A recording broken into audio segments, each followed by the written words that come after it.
பட்டாணி உருளைக்கிழங்கு gravy. So உருளைக்கிழங்கு கிரேவி வந்து பார்த்தீங்கன்னா சூப்பராக இருக்கும். இந்த பச்சை பட்டாணி வந்து இது வந்து ட்ரை பட்டாணி தான். நைட் ஓவர் நைட் ஃபுல்லாக வந்து பார்த்தீங்கன்னா தண்ணியில் ஊற வச்சு எடுத்துருக்கேன். ஸோ இப்போ லஞ்சுக்கு வந்து செஞ்சுட்ருக்கேன் பச்சை பட்டாணி. அதுக்கப்புறம் உருளைக்கிழங்கு வந்து பார்த்தீங்கன்னா குக் பண்ணிக்கலாம். இதுலேயே வந்து உருளைக்கிழங்கு போட்டோம்னா நம்மளுக்கு வந்து கரெக்டாக இருக்கும். பச்சை பட்டாணி வந்து பார்த்தீங்கன்னா ட்ரை வந்து நம்ம ஒரு 2 விசில் இல்லை ஒரு 3 விசில் வந்து பார்த்தீங்கன்னா நம்ம பாயில் பண்ணி தான் எடுத்துக்கணும். ஸோ குக் பண்ணி எடுத்துட்டு தாங்க நம்ம வந்து அடுத்த கிரேவி வந்து செய்யணும். ஸோ இப்போ வந்து தண்ணி சேர்த்துக்கிறேன். இன்னும் கொஞ்சம் தண்ணி சேர்த்துக்கிறேன். கல்லுப்பு கொஞ்சமாக சேர்த்தாச்சு. சேர்த்துட்டு தண்ணி நான் வந்து பார்த்தீங்கன்னா சேர்த்துக்கிறேன். சேர்த்துட்டு ஒரு 3 விசில் வந்து நான் வேக வச்சு பார்த்தீங்கன்னா 3 விசில் வந்து பட்டாணியும் உருளைக்கிழங்கும் வந்து பார்த்தீங்கன்னா குக் பண்ணி எடுத்துகிட்டு வந்து பார்க்கலாம் வாங்க. தேங்காய் வந்து எடுத்துட்டு இருக்கிறேன். பட்டாணி உருளைக்கிழங்கு வந்து கிரேவிக்கு குருமான்னு சொல்லலாம், கிரேவின்னு சொல்லலாம். ஒரு 8 வந்து பாதாம் பருப்பு எடுத்துருக்கேன். முந்திரி கூட வந்து சேர்த்துக்குங்க. கசகசா 1 டீஸ்பூன் சின்ன டீஸ்பூன் வச்சுருக்கேன். அதுக்கப்புறம் வந்து பார்த்தீங்கன்னா கொஞ்சமாக மிளகு சேர்த்துக்கலாம். மிளகு வந்து பார்த்தீங்கன்னா அந்த கிரேவிக்கு கொஞ்சம் பைஜஸ் கொடுக்கும். ஸோ அதனால் கொஞ்சம் மிளகு ஃபைன் பேஸ்ட்டும் அரைச்சிட்டு வந்து பார்க்கலாம் வாங்க.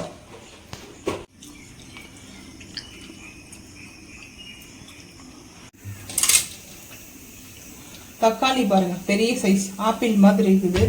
ஸோ கட் பண்ணிக்கலாம். நான் எப்பவுமே வந்து தக்காளி என்ன ரேட் ஆனாலும் சரிங்க இந்த சென்ட்ரல் பகுதி வந்து கட் பண்ணிடுவேன். ஸோ கட் பண்ணி எடுத்து போட்டு இதில் வந்து மண்ணெல்லாம் இருக்கும். நம்ம ஸ்டோன் உருவாகுது இல்லையா நம்ம ஸ்டொமக்கில். ஸோ அதனால தான் இந்த ரீசன் வந்து பார்த்தீங்கன்னா எல்லாம் சொல்லியிருக்காங்க விதையில தான் உருவாகுதுன்னு சொல்கிறாங்க. கிடையாது, அப்படியே இருக்கலாம். நாங்கள் வந்து பார்த்தீங்கன்னா எப்பவுமே அந்த சென்டரில் வந்து ஏன்னா அவங்க வந்து தக்காளி செடி வந்து பார்த்தீங்கன்னா நல்லா மண்ணில் படுத்துட்டு இருக்கும். ஸோ அந்த மாதிரி இருக்கும்போது இதில் வந்து இந்த ஸ்டோன் வரும். ஸோ அதனால தான் நான் வந்து சொல்கிறேன் இது வந்து கட் பண்ணி எடுத்து போட்டுறது நல்லது.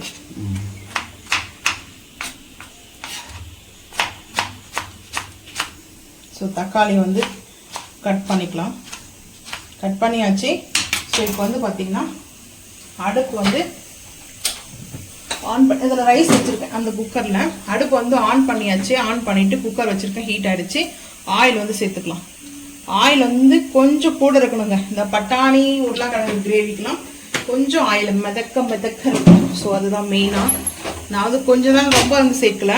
ஸோ அந்த அளவுக்கு சேர்த்துருக்கேன் வெங்காயம் தக்காளி வதங்குற அளவுக்கு. ஸோ வந்து ஆயில் ஹீட் ஆகிட்டு இருக்குது. ஆயில் ஹீட் ஆகும்போதே பொடிசாக கட் பண்ணி வச்சுருக்கேன். ஆனியன் சேர்த்துட்டு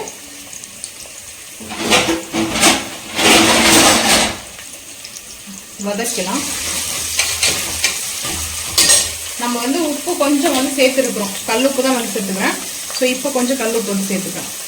எதுக்காகனா ஃபஸ்ட்டு வந்து நான் வந்து சேர்த்துருக்கேங்க. கல்லுப்பு வந்து சேர்த்துட்டு பட்டாணியும் உருளைக்கிழங்கும் பாயில் பண்ணி எடுத்து வச்சுருக்கேன். ஒரு 3 விசில் வந்துடுச்சு. இப்போது ஆனியனும் ஆயிலில் வந்து பார்த்தீங்கன்னா வதங்கினதுக்கப்புறம் பார்த்துக்கலாம். வெங்காயம் வதங்கிட்டு இருக்குது. ஒரு கைப்பிடி அளவுக்கு கருவேப்பிலை வந்து பார்த்தீங்கன்னா கருவேப்பிலை வந்து வாஷ் பண்ணி வந்து எடுத்துருக்கேன். ஹை ஃப்ளேம் பண்ணிக்கலாம். கருவேப்பிலை வந்து பார்த்தீங்கன்னா குருமாக்கு சேர்க்கறது ரொம்ப நல்லது. குருமாவில் வந்து கருவேப்பிலை சேர்த்துட்டு அடுத்து வந்து ரம்பா லீஃபும் சினமனோடைய லீஃபும் வந்து சேர்த்துக்க போகிறேன். இது வந்து ரம்பாவுடைய லீஃபு. சினமன் வந்து பார்த்தீங்கன்னா ஒரு 3 லீஃப் வந்து வச்சுருக்கேன். சினமனோடைய லீஃப் இதை 2 வந்து கட் பண்ணி சேர்த்துக்கணும். இந்த ஒரு சின்ன பீஸ் வந்து சேர்த்துட்டோம். இந்த ஆயிலில் இந்த லீஃப்லாம் வந்து சேர்த்துருக்கோம் இல்லையா அந்த ஆயிலில் ஸ்மெல்லு அப்படி இருக்குங்க. அந்த கிரேவி மட்டன் கிரேவியே தூக்குறோம். ஸோ அந்த அளவுக்கு இருக்கும் டேஸ்ட்டு. ஹை ஃப்ளேம் பண்ணிவிட்டு ஸோ இப்போ பச்சை மிளகாவை கட் பண்ணி எடுத்து வந்துடுவேன். பிரியாணியும் உருளைக்கிழங்கு இந்த கிரேவியில் மெயின் டிப்ஸே வந்து பார்த்தீங்கன்னா பிரியாணிக்கு வெங்காயம் வதக்குல. ஸோ அந்த மாதிரி நல்லா வதக்குங்க. வதக்கும் போது அதனுடைய ஸ்மெல்லு ஃபுல்லாக வந்து பார்த்தீங்கன்னா ஸ்மெல்லு ஆயில் இறங்குங்க. இந்த ஸ்மெல்லு பாருங்கள், இந்த லீஃபோடைய எல்லாம் ஸ்மெல்லு பார்த்தீங்கன்னா நல்லா சூப்பராக இருக்குது பாருங்கள். ஸோ இந்த டைமில் வந்து பச்சை மிளகா வந்து சேர்த்துக்கிறேன். காரத்துக்கு தேவையான அளவுக்கு பச்சை மிளகா. ஸோ அதுக்கப்புறம் வந்து பார்த்தீங்கன்னா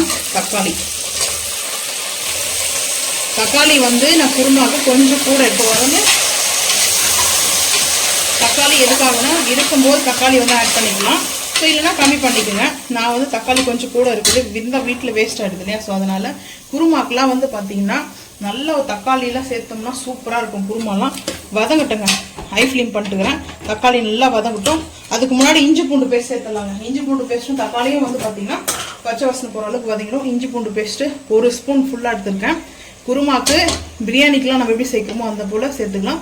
ஒரு 1.25 ஸ்பூன். குருமா வந்து பார்த்தீங்கன்னா டேஸ்ட்டும் சரி ஸ்மெல்லும் சரி அட்டகாசமாக இருக்குங்க. ஸோ அதுக்காக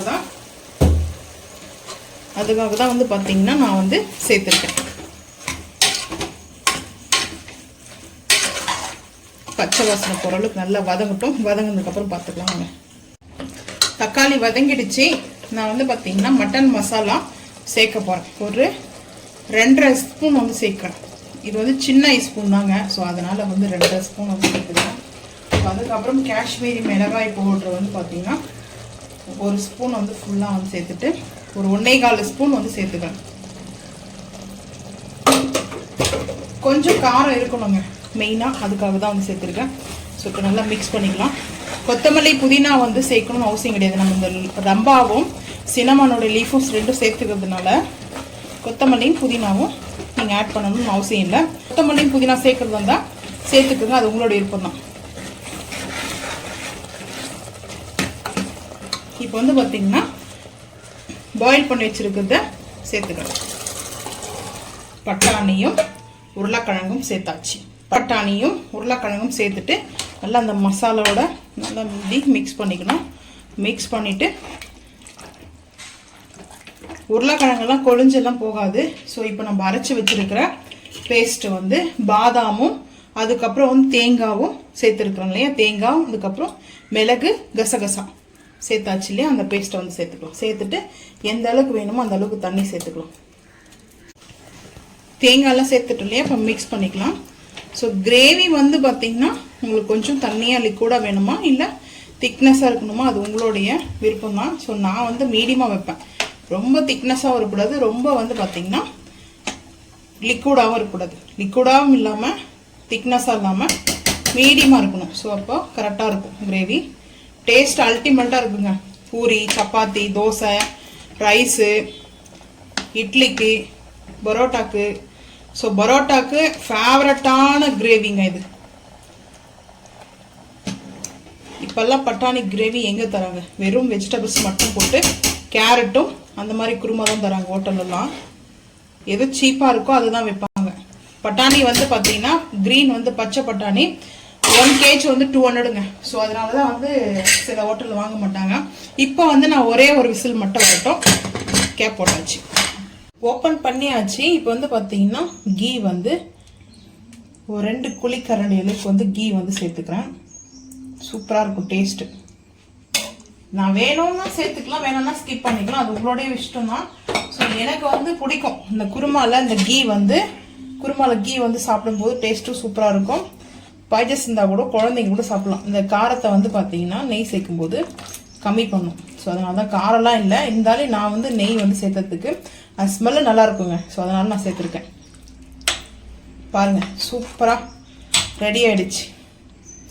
கிரேவி வந்து பார்த்தீங்கன்னா பட்டாணி உருளைக்கிழங்கு குருமா சொல்லலாம், கிரேவின்னு சொல்லலாம், ரெடி ஆகிடுச்சு. நீங்களும் இதே போல் வந்து செஞ்சு சாப்பிட்டு பாருங்கள். இது வந்து சப்பாத்தி, பரோட்டா, பொங்கல், தோசை எல்லாமே வந்து பார்த்தீங்கன்னா நம்மளுக்கு வந்து சூப்பராக இருக்கும் சாப்பிட்றதுக்கு. ஸோ நீங்கள் வந்து பிரேக்ஃபாஸ்ட்டுக்கும் செஞ்சுக்கலாம், லஞ்சுக்கும் செய்யலாம், அது உங்களோட விருப்பம் தான். ஸோ இந்த பட்டாணி குருமாவோடைய வீடியோ உங்களுக்கு பிடிச்சிருந்துச்சுன்னா மறக்காமல் வந்து லைக் பண்ணுங்கள், ஷேர் பண்ணுங்கள், சப்ஸ்கிரைப் பண்ணுங்கள், பெல் ஐக்கன் வந்து கிளிக் பண்ணுங்கள், மறக்காமல் சேனல் வந்து ஃபாலோ பண்ணுங்கள். அப்போ தான் நம்ம போகிற வீடியோ உங்களுக்கு நோட்டிஃபிகேஷனாக வரும். தேங்க்யூ.